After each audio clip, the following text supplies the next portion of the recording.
जय भोले की। माघ मास महात्म 24वां अध्याय। द्रविड़ देश के राजा चित्ररथ की कथा।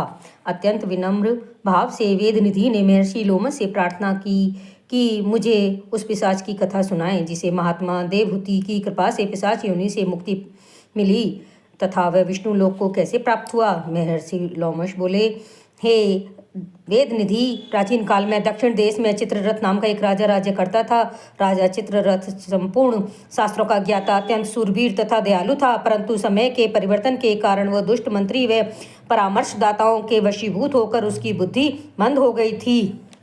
वह लोभी हो गया था और महान क्रोधी बनता गया। समय की गति के साथ वह दुष्ट राजा भगवान तथा उनके भक्त वैष्णवों से द्वेष करने लगा। वह भगवान के भक्तों को यातनाएं देता तथा कपटी व नास्तिक का सम्मान करता, उनको यथाशक्ति दान देता तथा राजकोष की दुरुपयोग करता। उसकी समस्त प्रजा कष्टों के कारण त्राहि त्राहि करने लगी।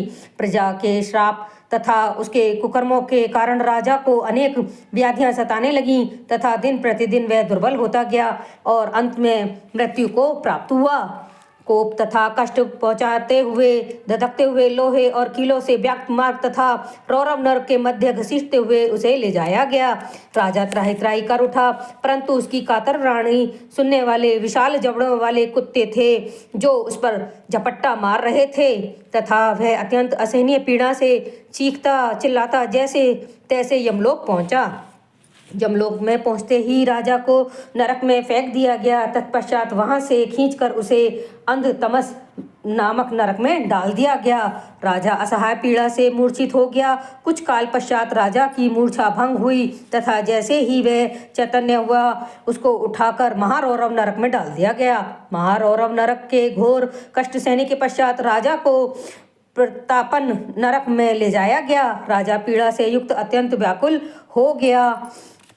तत्पश्चात पापात्मा राजा को पत्रवन लोक तारकादि नरक की कष्टमय यातनाएं सहनी पड़ी। धन्यवाद। पार्ट 1 संपूर्ण।